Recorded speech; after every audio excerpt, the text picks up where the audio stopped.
Na minha família, as piores verdades sempre aparecem durante o almoço de domingo. É quase um ritual.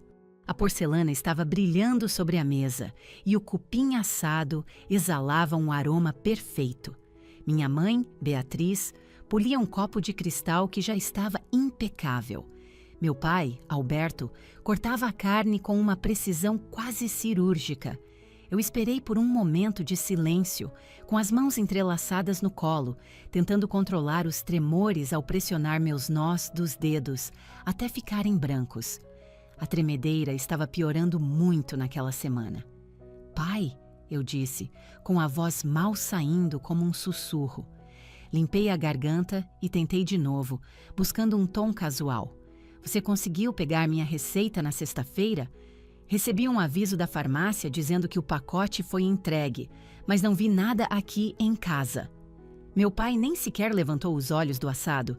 Ele espetou uma fatia de carne, mastigou pensativamente e depois engoliu. "Nós não pegamos, Mariana", ele disse.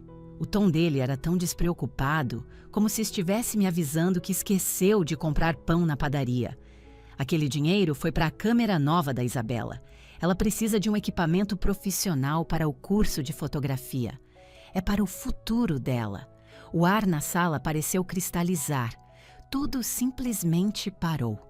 Do outro lado da mesa, minha irmã mais nova, Isabela, estava grudada no celular, com um sorrisinho convencido no rosto. Ela provavelmente já estava postando sobre o seu brinquedo novo, com as unhas perfeitamente feitas, batendo um ritmo de indiferença na tela. Ela não olhou para cima nenhuma vez. Não poderia se importar menos. Uma onda gelada me percorreu e meu coração começou a bater contra as costelas como um pássaro enjaulado. "Pai." Eu respirei, a palavra ficando presa na garganta. "Aquele remédio custa R$14.000. Imagino que você não leu o aviso de alerta que o farmacêutico enviou, não é?" As mãos da minha mãe congelaram no meio do polimento. Meu pai finalmente largou o garfo de servir. Pela primeira vez, eu não os via apenas como egoístas, mas como algo muito mais aterrorizante. Eles eram perigosos. Antes de contarmos o que aconteceu em seguida, me faça um favor e deixe o seu like, se inscreva no canal e me conte nos comentários de qual cidade do Brasil você está assistindo. Eu adoraria saber. Meu pai, Alberto, pegou sua taça de vinho. Ele a segurava pela haste delicada, girando o líquido tinto e observando-o escorrer pelas laterais. Ele parecia completamente entediado, como um homem esperando o fim de uma reunião cansativa. Ele não parecia um pai que tinha acabado de confessar que usou o dinheiro da saúde da filha como entrada para um eletrônico. "Não seja tão dramática, Mariana." Ele suspirou, tomando um gole do vinho. "É apenas um remédio. Você pode comprar no mês que vem, ou no outro. Temos despesas significativas, você sabe disso." "Apenas um remédio", eu repeti, minha própria voz soando estranha e distante. "Pai, isso não é um frasco de vitamina. Não é para uma dor de cabeça leve. É o que impede meu próprio sistema imunológico de destruir meus nervos. Você estava lá. O especialista explicou tudo para vocês 2 anos atrás. Se eu perder a dose, perco o controle motor fino das mãos primeiro, depois das pernas, e eventualmente a capacidade de engolir. Eu virei meus olhos suplicantes para minha mãe, Beatriz. Ela era uma mulher que valorizava a aparência acima de tudo. Usava suas pérolas até para ficar em casa e passava os dias cuidando de suas orquídeas premiadas. Todo o propósito dela naquela família era fazer com que as coisas parecessem perfeitas. "Mãe", eu implorei, odiando a fraqueza na minha voz, mas eu estava desesperada. "Por favor, faz ele entender." O olhar da minha mãe vagou para o arranjo de flores no centro da mesa. Ela esticou a mão e, com muita delicadeza, ajustou a pétala de uma rosa, como se aquilo fosse o assunto mais urgente do mundo. Ela não olhava para mim. "Seu pai sabe o que é melhor, Mariana", ela disse, com sua voz suave e ensaiada. "O mercado está difícil agora. Todos temos que fazer sacrifícios. Ela finalmente me olhou de relance. A Isabela precisava daquela câmera para o portfólio dela. Você quer que sua irmã se destaque na carreira, não quer? Sacrifícios, eu disse, a palavra soando como uma lâmina girando no meu peito. Vocês estão me pedindo para sacrificar minha capacidade de andar para que a Isabela possa tirar fotos conceituais do pôr do sol? Ah, pelo amor de Deus, dá para parar de ser tão invejosa? A voz aguda veio do outro lado da mesa. Era a Isabela. Ela finalmente nos agraciou com sua atenção, tirando os olhos do celular. Não era a câmera nova, mas ainda era um aparelho moderno e caro. Aos 20 anos, ela era a estrela da família, com os cabelos claros da minha mãe e os olhos azuis frios do meu pai. Eu, com os cabelos escuros e olhos castanhos, sempre me senti como uma mancha de tinta no retrato imaculado da família. Isabela revirou os olhos. Você sempre tem que fazer tudo ser sobre você, Mariana. Ai, eu estou doente. Tenham pena de mim. É tão exaustivo. O pai disse que vai comprar suas pílulas depois. Por que você tem que estragar um domingo tão bom? Ela levantou o celular, enquadrando o prato dela. O modo retrato dessa coisa é incrível, ela anunciou para a sala. Esse efeito de desfoque no fundo é simplesmente perfeito. Meu pai sorriu para ela. Foi um sorriso radiante e autêntico, do tipo que ele não direcionava a mim desde que eu era criança. Fico feliz que tenha gostado, querida, ele disse. Queremos que você tenha as melhores ferramentas para o seu futuro profissional. As paredes da sala de jantar, de repente, pareceram estar se fechando. Eram pintadas em um tom de bege caro e elegante, adornadas com quadros de paisagens em molduras douradas. As cortinas eram de veludo pesado. Era um cômodo meticulosamente projetado para gritar que éramos uma família feliz e bem-sucedida. Era tudo uma mentira. Olhei para o meu colo. O tremor nas minhas mãos tinha passado de uma leve vibração para um espasmo total. Era como uma corrente elétrica de baixa voltagem zumbindo sob minha pele, tensionando meus músculos. Se eu tentasse levantar o garfo agora, ele bateria contra a porcelana e meu pai apenas suspiraria me chamando de desastrada. Enterrei as unhas nas palmas das mãos, usando a dor aguda para tentar focar. Eu não posso esperar um mês, eu disse, tentando colocar firmeza na voz, mas ela tremia. Eu só tenho pílulas para mais 2 dias. Depois disso, a crise começa. As convulsões podem começar em 48 horas após a última dose. O farmacêutico te enviou uma carta de aviso, pai. Uma carta registrada. Você simplesmente jogou fora? Alberto cortou calmamente outro pedaço de carne. Comeu, mastigou e engoliu. Você está exagerando, ele disse secamente. Você sempre teve inclinação para o melodrama, Mariana. Lembra quando tinha 9 anos e caiu daquela árvore? Gritou como se estivesse morrendo. Foram apenas alguns arranhões. Eu desloquei o ombro, pai. Eu retruquei. Fiquei com uma tipóia por 1 mês.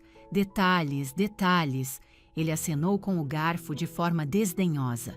O ponto é que você reage demais. Está em pânico agora. Você parece perfeitamente bem. Eu não estou bem. Eu bati a palma da mão aberta na mesa. O estrondo foi ensurdecedor. Os talheres pularam. Minha mãe soltou um ganido baixo, levando a mão ao colar de pérolas. Mariana, seus modos! Olhem para a minha mão! Eu gritei, levantando a mão direita para que vissem. Soltei toda a atenção e ela teve um espasmo violento. Não era um tremor, era uma convulsão. Meus dedos se moviam para frente e para trás, completamente fora do meu controle. Tentei fechar o punho, mas meus músculos recusavam o comando. Olhem para isso, eu berrei. Isso parece estar bem para vocês? Isabela recuou com uma careta de puro nojo. Credo, Mariana, para com isso. Você está fazendo de propósito só para nos deixar culpados. Eu não consigo parar, eu gritei, lágrimas quentes e furiosas finalmente queimando meus olhos. É isso que acontece quando eu não tomo o remédio. Piora a cada hora. Amanhã eu não vou conseguir digitar. Na terça, não vou conseguir dirigir. Na quarta, posso estar em um leito de hospital. Meu pai finalmente olhou. Olhou de verdade para a minha mão em convulsão. Ele encarou meus dedos se contorcendo e, por um breve momento, achei que vi um brilho de algo em seus olhos. Seria medo? Remorso? Não, era irritação. Ele olhou para a minha mão da mesma forma que alguém olha para uma mancha de vinho em um tapete branco. Olhou como se fosse um inconveniente feio estragando a refeição dele. Abaixe a mão, ele disse, com a voz carregada de gelo. Você está fazendo cena. Não tem ninguém aqui além de nós. Eu chorei. Para quem eu estou fazendo cena? Para os antepassados nos quadros? Você está deixando sua mãe nervosa, Alberto disse, apontando a faca de carne para mim como se fosse uma arma. Pare com isso. Agora. Deixei minha mão cair de volta no colo, sentindo a força se esvair. Eu me sentia oca. Olhei para eles, absorvendo a cena. Minha mãe agora estava ocupada empurrando uma cenoura perdida pelo prato, fingindo que estava em outra dimensão. Esse era o movimento clássico dela. Se ela não reconhecesse o problema, ele não existia. Isabela já tinha voltado a editar sua foto, ajustando a saturação, completamente despreocupada.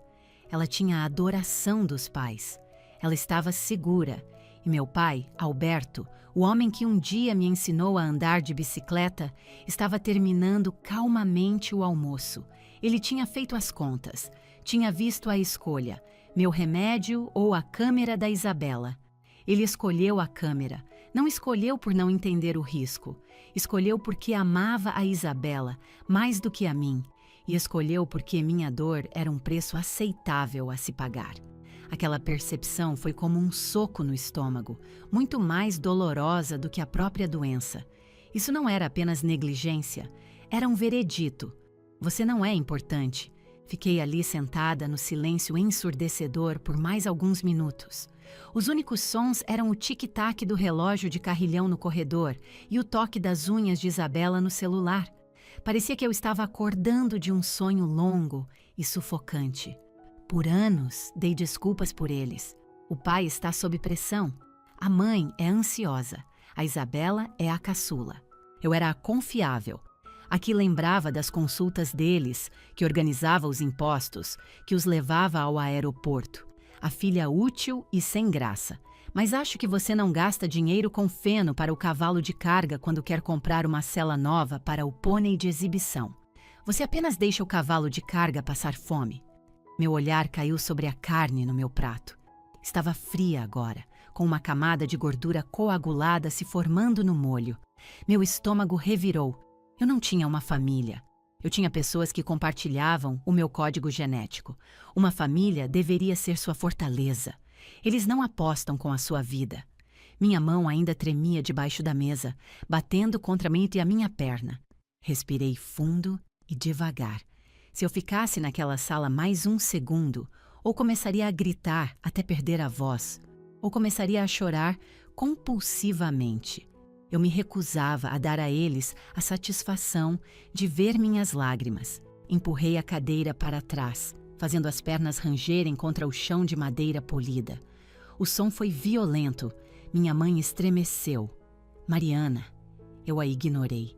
Levantei-me, sentindo os joelhos instáveis. O estresse estava acelerando os sintomas. Tive que me apoiar na borda da mesa. Com licença, eu disse, com a voz estranhamente calma e plana. Nós ainda não comemos a sobremesa, minha mãe disse, com a voz carregada de ansiedade. Eu fiz o seu favorito, pavê de chocolate. Não estou com fome, eu disse. Sente-se, Mariana, meu pai ordenou, sem nem olhar para cima. Nós terminamos nossas refeições juntos nesta família. Não, eu disse. Ele olhou para cima, então, seus olhos azuis se estreitando. O que você acabou de me dizer? Eu disse não, repeti, encarando-o diretamente. Eu terminei. Virei-me e caminhei em direção à porta da sala de jantar. Minhas pernas pareciam de chumbo, como se eu estivesse andando dentro de concreto. Cada passo era um esforço monumental, mas não parei. Mariana, a voz do meu pai, trovejou. Volte aqui agora. Continuei andando. Saí da sala de jantar e fui para o corredor. A parede era uma galeria da felicidade deles. Um retrato de família de uma viagem para Gramado, Isabela no centro, rindo, enquanto eu estava de lado, segurando os casacos de todo mundo. Passei direto por ele. Cheguei à imponente porta da frente, uma peça pesada de mogno com maçaneta de latão. Sempre pareceu o portão de uma prisão. Atrás de mim, ouvi o arrastar de uma cadeira e o clique-claque urgente de saltos no chão. Mariana, espera! Era minha mãe. Ela me alcançou com o rosto corado, os olhos voltando para a sala de jantar, aterrorizada que Alberto pudesse vir atrás. Onde você pensa que vai? Ela sibilou. Você não pode simplesmente sair assim. Seu pai está furioso. Olhei para ela, para suas pérolas e sua blusa de seda perfeitamente passada. Senti uma pontada passageira de pena. Ela era uma mulher presa em uma gaiola que ela mesma construiu, aterrorizada pelo seu dono. Mas a pena evaporou quando lembrei do silêncio dela. Ela o ouviu escolher uma câmera em vez da minha vida e não disse nada. Vou buscar meu remédio, eu disse. Mas nós não temos o dinheiro agora, ela gaguejou. Eu te disse, os investimentos estão presos, as coisas estão apertadas. Você não pode pedir umas amostras grátis para o médico? Eles não dão amostras disso, mãe, eu disse, com a voz fria. É um medicamento de autocontrole. E eu não me importo se as coisas estão apertadas. Eu tenho meu próprio dinheiro.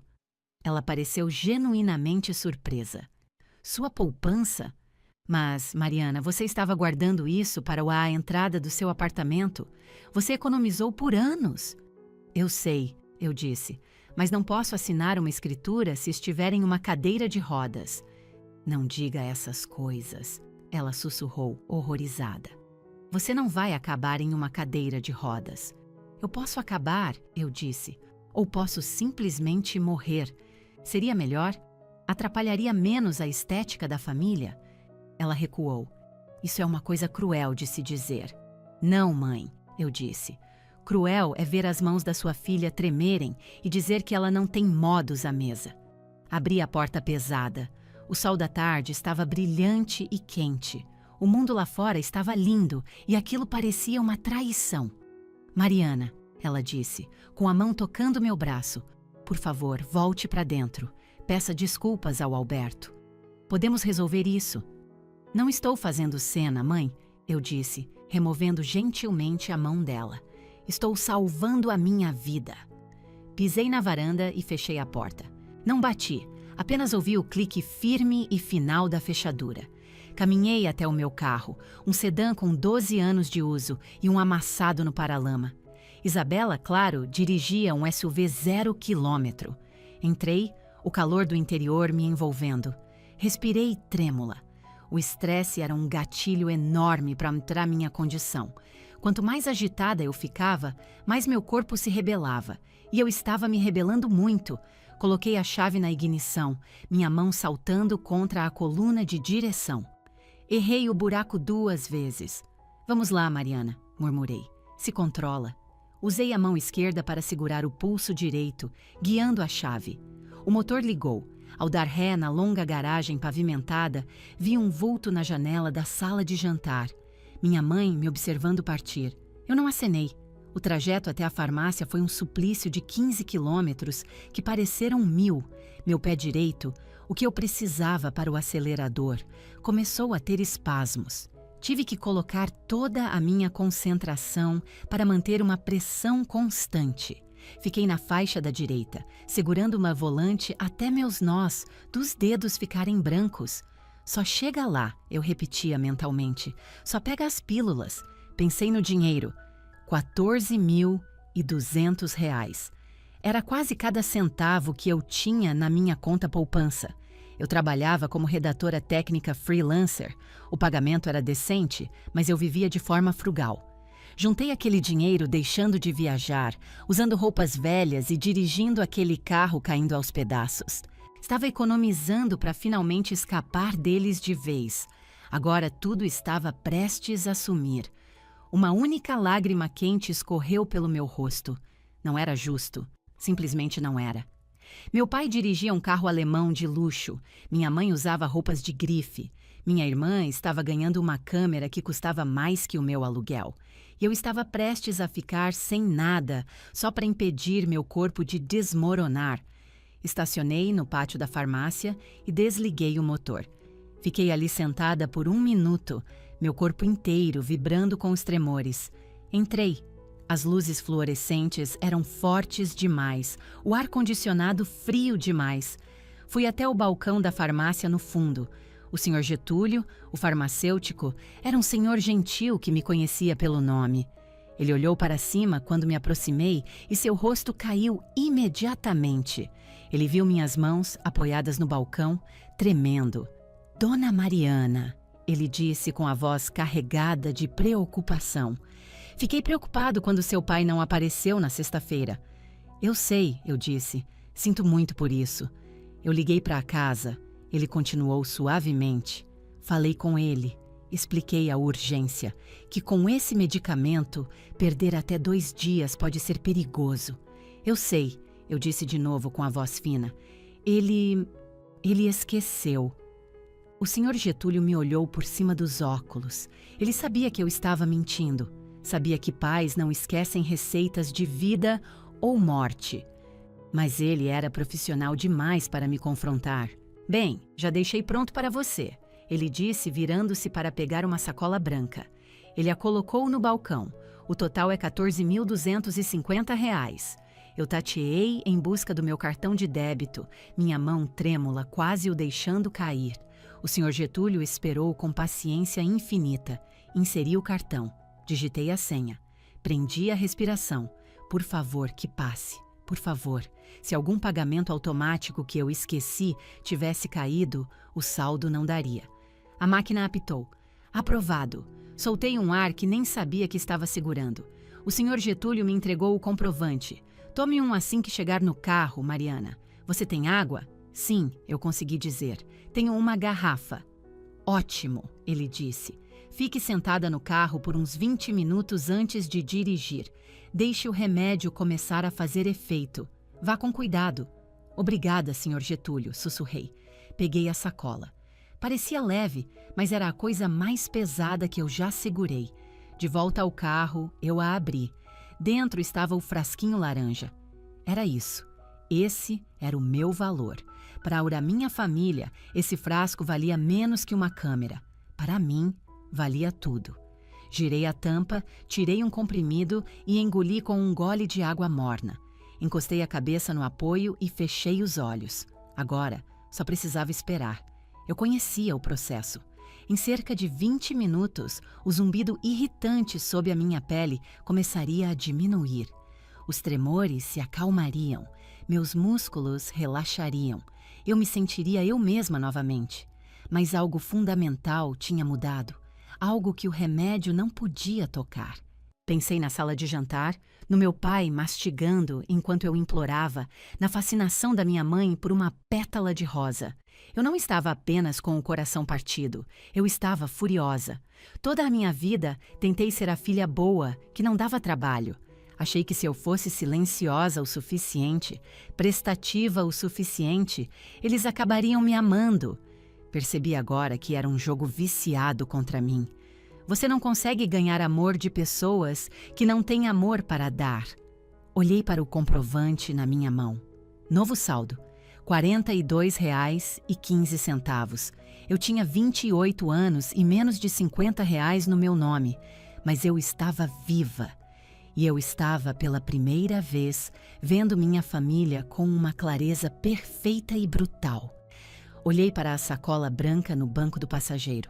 Tudo bem, eu disse em voz alta, as palavras soando estranhas no carro vazio. A matemática é simples. A matemática não mente. Mas as pessoas mentem. Eu precisava ver os números. Liguei o carro. Minhas mãos já estavam começando a estabilizar. Minha mente estava clara e afiada. Cansei de ser vítima. Era hora de descobrir a verdade.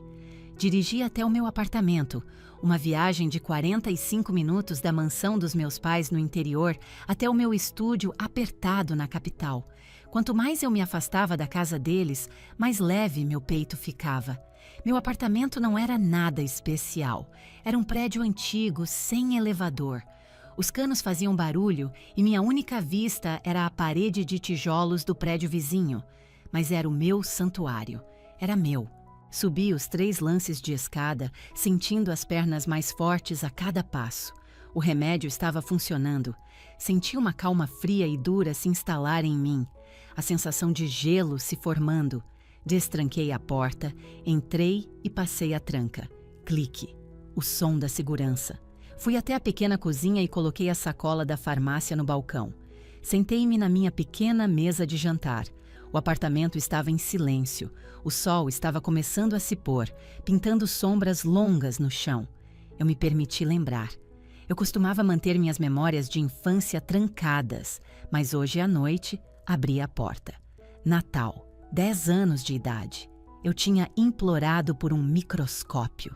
Queria ver o mundo escondido em uma gota de água. Debaixo da árvore, havia montanhas de presentes para a Isabela, que era apenas uma criança pequena. Bonecas, um cavalinho de balanço, um guarda-roupa de vestidinhos. Eu ganhei um cardigan bege e um livro sobre etiqueta. Você precisa aprender a ser uma dama, Mariana, meu pai disse. Ciência é coisa de menino. 16 anos. Eu era a protagonista da peça da escola. Pratiquei por meses. Na noite de estreia, procurei meus pais na plateia. Os lugares deles estavam vazios. Quando cheguei em casa, minha mãe estava mimando a Isabela, que tinha um joelho ralado do parquinho. "Onde vocês estavam?" Perguntei, com a maquiagem do palco borrada de suor. "A Isabela teve um acidente", minha mãe disse, sem olhar para cima. "Foi só um arranhão", eu disse. Eu era a rainha da peça. "Haverá outras peças", meu pai disse, aparecendo na porta. "Sua irmã precisava de nós. Não seja tão egoísta. Não seja egoísta." Essa era a arma favorita deles.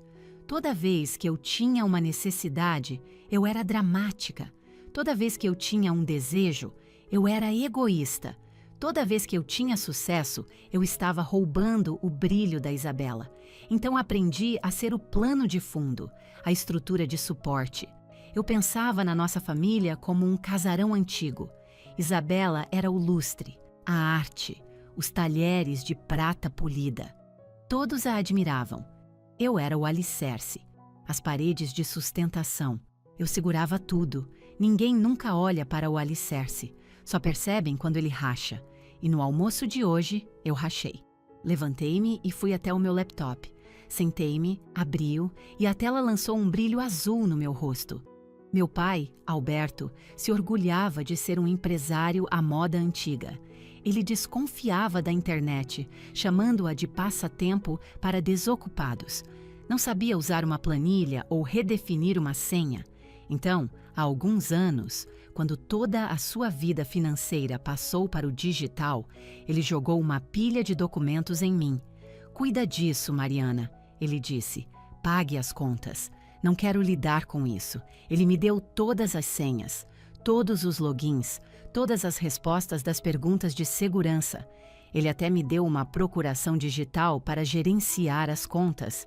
Ele presumiu que eu apenas faria o trabalho silenciosamente para sempre. Porque é isso que a Mariana faz. A Mariana resolve as coisas. Entrei na conta compartilhada deles na nuvem. Eu não estava mais procurando apenas uma explicação. Estava procurando a verdade. Ele disse que usou o dinheiro para a câmera da Isabela, mas Alberto era um consultor imobiliário de sucesso. Ou deveria ser. Alguns milhares de reais deveriam ser troco para ele. Então por que ele teve que escolher? Cliquei na pasta rotulada como Finanças da Família. Era hora de ver o que realmente havia dentro daquele castelo de cartas. Meu coração batia forte, não pela doença, mas pela adrenalina. Comecei pelos extratos bancários. Abri o PDF da conta corrente principal. Examinei a primeira página. Saldo inicial, R$ 5.100. Isso era alarmantemente baixo. Ele costumava manter uma reserva de R$ 50 mil. Então vi as retiradas. Mensalidade do clube de golfe, R$ 1.500. Parcela do carro de luxo, R$ 4.950. Uma compra em uma loja de grife, R$ 8.200. Mensalidade da faculdade da Isabela, R$ 5 mil. Era uma hemorragia de gastos. Rolei até o final do extrato.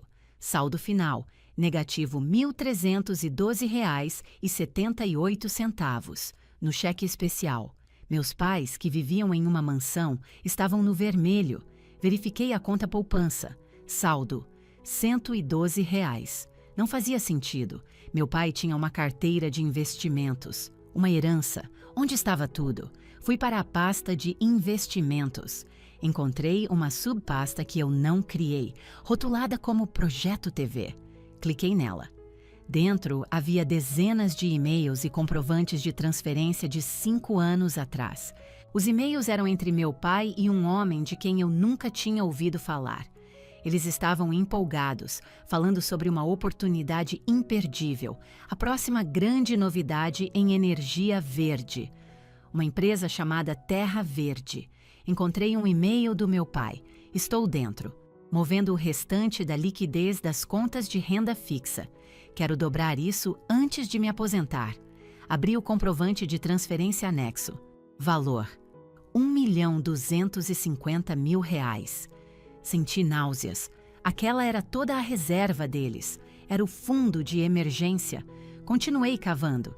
Encontrei uma carta de um escritório de advocacia datada de 6 meses depois. Assunto: falência da Terra Verde e investigação de fraude. Lamentamos informar que os ativos da Terra Verde foram liquidados. Foi determinado que se tratava de um esquema de pirâmide sofisticado. Os fundos dos investidores são considerados perda total. Ele perdeu tudo. 5 anos atrás, meu pai apostou o futuro deles e nunca contou a ninguém. Ele apenas manteve a fachada, manteve o título do clube, alugou carros novos, comprou bolsas de marca para a Isabela. Mas como? Voltei e abri os extratos dos cartões de crédito. Havia 6 deles. Cartão 1, no limite, R$ 25 mil. Cartão 2, no limite. Cartão 3, no limite. Ele estava fazendo uma ciranda financeira, usando o saque de um cartão para pagar o mínimo de outro. E então eu vi uma transação da última sexta-feira. No único cartão que ainda tinha um restinho de crédito. Um cartão com limite de R$ 15 mil. Havia uma única cobrança. Loja de equipamentos fotográficos. R$ 12.999. A câmera. Ele tinha crédito suficiente apenas para a câmera da Isabela ou para o meu remédio. Não podia pagar os dois. Se ele tivesse tentado comprar minha receita de R$ 14.250, o cartão seria recusado. Ele teria sido exposto, ali mesmo na frente do farmacêutico. Teria que admitir que estava quebrado. Mas a câmera cabia no limite. Ele não escolheu apenas a Isabela. Ele escolheu a opção que permitia manter sua fantasia de riqueza. Escolheu o próprio ego em vez da minha vida. Uma raiva fria e dura se instalou no fundo dos meus ossos. Eles estavam se afogando. E em vez de vender a casa ou dizer para a Isabela arrumar um emprego, estavam me usando como boia de salvamento. Continuei pesquisando, agora movida por uma curiosidade furiosa e mórbida. Descobri que ele tinha feito empréstimos não autorizados contra o fundo fiduciário da minha avó, que deveria estar bloqueado até a Isabela fazer 25 anos. Ele falsificou assinaturas. Encontrei uma pilha de avisos de IPTU atrasados, escaneados e escondidos em uma pasta que ele chamou de recibos antigos. E então encontrei o segredo mais sombrio de todos. Estava em uma pasta chamada Seguro. O arquivo se chamava Apólice Vida Ave 20 milhões. Era uma apólice de seguro de vida de 20 milhões de reais no nome do meu pai. A beneficiária era minha mãe. Parecia padrão, até que vi uma emenda anexada de 2 anos atrás. Atualização de beneficiário e revisão de cláusula médica. Comecei a ler as letras miúdas. Sou redatora técnica. Eu vivo de letras miúdas. Rolei até o parágrafo 7, seção C. A apólice permanece válida desde que o segurado e todos os dependentes diretos mantenham um histórico de saúde limpo em relação a quaisquer condições genéticas hereditárias. A falha em divulgar ou tratar uma condição hereditária diagnosticada em um dependente pode resultar na anulação da apólice. Então eu vi um rascunho de e-mail salvo do meu pai para o corretor de seguros. Diagnóstico da Mariana. Se não abrirmos o sinistro para este novo medicamento, caro através do seguro principal, ele fica fora do registro permanente. Não quero que isso afete os prêmios e não podemos arriscar aquela cláusula na apólice grande. Meu sangue gelou. Meu pai não estava apenas quebrado, ele estava contando com a própria morte como a única saída para eles. Aquela apólice de 20 milhões de reais era o seu paraquedas dourado. E ele sabia que a minha doença poderia tirar tudo. Por isso, ele sempre insistia em pagar em dinheiro na farmácia. Por isso, reclamava do custo. Ele não estava sendo apenas pão duro, estava escondendo ativamente minha condição da seguradora. Mas era pior. Olhei as datas novamente. Fui diagnosticada aos 23, 2 anos atrás. Mas ele atrasou o registro oficial. Encontrei os e-mails. Ele disse ao meu especialista que estávamos trocando de convênio e pagou do próprio bolso os primeiros meses cruciais. Esperou até logo após o meu aniversário de 24 anos. A apólice especificava diagnóstico antes dos 24. Ele tinha apostado com a minha saúde a longo prazo, deixando o dano nervoso acumular, apenas para garantir que a apólice estivesse segura. Então vi o documento final, imperdoável. Era de um laboratório de testes genéticos. Era um pedido para Zabaí Isabela. Status: cancelado pelo cliente. Ele sabia que minha condição era hereditária. Havia 50% de chance de a Isabela ter também. Se ela fizesse o teste e desse positivo, um diagnóstico antes dos 24 anos era certo. A apólice seria anulada. Então, ele simplesmente cancelou o teste dela. Ele estava deixando ela andar por aí, com uma bomba-relógio dentro de si, para proteger uma montanha de dinheiro que ele só ganharia se estivesse morto. Ele estava me negando tratamento, estava negando um diagnóstico para ela. Fechei o laptop. Sentei-me na escuridão do meu apartamento. Eu não era uma filha que tinha sido negligenciada. Eu era uma evidência em um caso de fraude. Meus pais não eram apenas pessoas ruins, eram criminosos e cometeram um erro colossal. Deram todas as senhas para ser a filha silenciosa. Levantei-me com a mão perfeitamente firme e peguei meu telefone. Eu não ia ligar para eles. Rolei meus contatos. Um nome para o qual eu não ligava há anos. Alô? Uma voz firme e direta atendeu. Tia Cássia, eu disse. É a Mariana? Mariana, ela pareceu surpresa. O que aconteceu? Tudo, eu disse. Tenho alguns arquivos que acho que você precisa ver. É sobre o meu pai. Não houve surpresa na voz dela, apenas uma resignação cansada. O que ele fez desta vez? Perguntou ela. Ele apostou tudo o que tinha, eu disse. E está tentando pagar a dívida com a minha saúde. Um segundo de silêncio. Esteja no meu escritório no centro amanhã de manhã, ela disse. Traga cada pedaço de papel. Eu vou, eu disse e desliguei. Olhei pela janela para a púrpura parede de tijolos. Era sólida, inabalável. Meu pai achava que era feito de tijolos, que era intocável. Esqueceu que vivia em uma casa de vidro e ele tinha acabado de me entregar uma pedra. Eu não dormi. Passei a noite imprimindo. Minha impressora barata roncava e gemia, mas imprimiu cada documento, extratos bancários, faturas de cartão, os e-mails da Terra Verde, a apólice de seguro, o teste cancelado da Isabela. Espalhei tudo no chão da minha sala, uma trilha de papel de mentiras. Vi tudo claramente agora. Ele atrasou meu diagnóstico até eu fazer 24 anos, protegendo a apólice.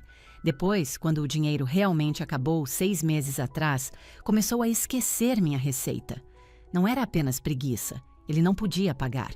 Mas admitir isso destruiria a ilusão. Então ele me deixou ficar doente. Protegeu sua imagem com o meu corpo.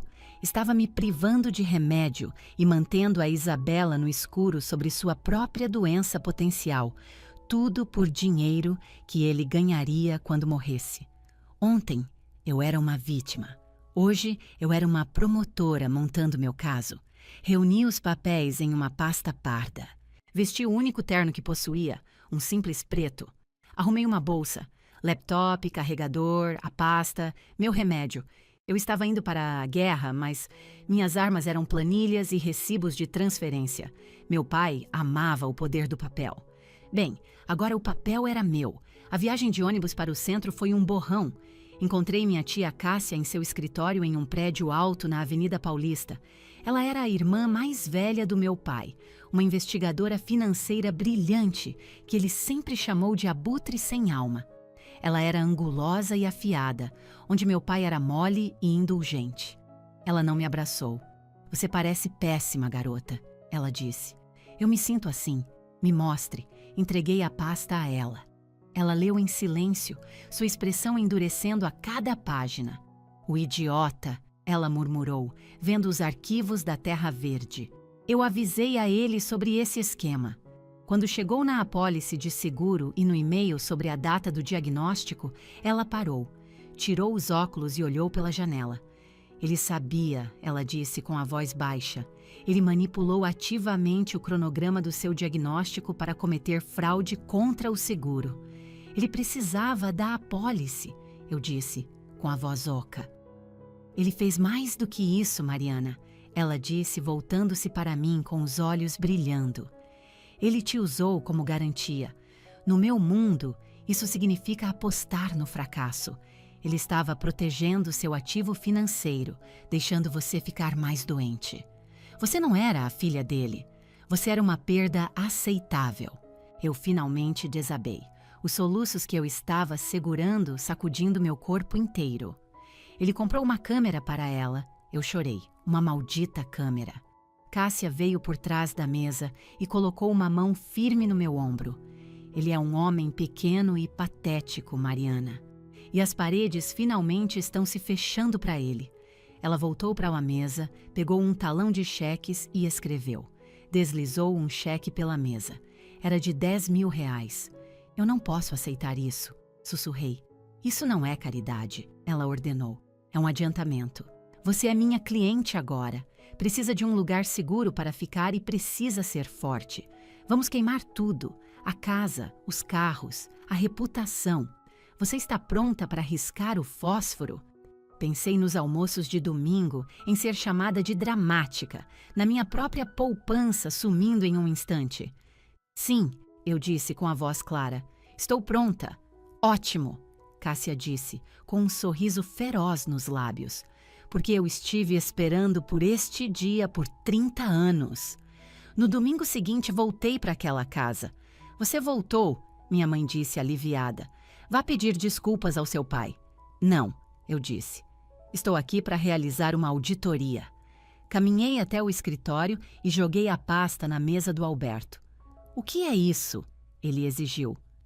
"Isso", eu disse calmamente, "é fraude de seguro qualificada, exposição ao perigo e mais uns 5 tipos de crimes. Você não apenas gastou o dinheiro do meu remédio, pai. Você apostou com a minha vida para proteger um benefício por morte." O rosto dele ficou branco. "Você mexeu nas minhas coisas privadas?" "Você me deu as chaves do reino, pai", eu disse. "Você era arrogante demais para aprender a usar um computador, então me entregou as evidências." Isabela entrou na sala. "Por que todo mundo está gritando?" "Senta aí, Isabela", eu disse. "É hora de você aprender o preço real da sua câmera nova." "Mariana, para com isso", meu pai implorou com a voz tremendo. Ele parecia pequeno. "É tarde demais", eu disse.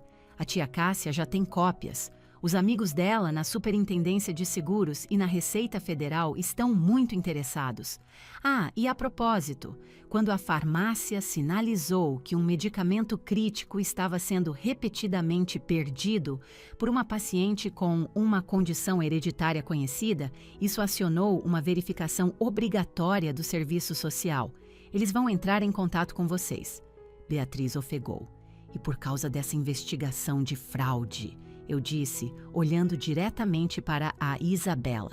A seguradora agora é legalmente obrigada a testar você para o gene. Se você tiver, a apólice de 20 milhões de reais do papai é anulada. E como ele escondeu o meu diagnóstico, você provavelmente será considerada não segurável pelo resto da vida. O silêncio era uma coisa física. Alberto tropeçou para trás. Que gene! Isabela sussurrou com os olhos arregalados de medo. Pai, do que ela está falando? Ele não conseguia olhar para ela. Tinha sacrificado as 2 filhas por um futuro que nunca viria. A casa de vidro quebrou, eu disse baixinho. E eu não sou quem vai limpar os cacos desta vez. Tudo desmoronou rapidamente. O banco retomou a casa. Os carros foram apreendidos. Meu pai está sob investigação federal. E a Isabela? O teste dela deu positivo. Ela ficou furiosa, mas descobrimos antes de qualquer sintoma aparecer. Ela está tomando a medicação preventiva. Ela vai ficar bem. Eu a salvei do meu próprio destino. Eu moro na capital agora. Minhas mãos estão firmes. Estou terminando meu curso focada em design acessível. Estou projetando um centro comunitário feito de vidro estrutural reforçado. É transparente, mas também é à prova de balas. Eu não sou a garota invisível. Não sou uma vítima. Eu não sou uma criança de vidro. Disse isso ao meu reflexo esta manhã. Eu sou a arquiteta. Saí dos escombros e estou construindo uma vida que é verdadeiramente minha. Se você já se sentiu invisível e teve que lutar para ser vista, se inscreva neste canal e compartilhe sua história nos comentários. Você não está sozinha. Fim da história.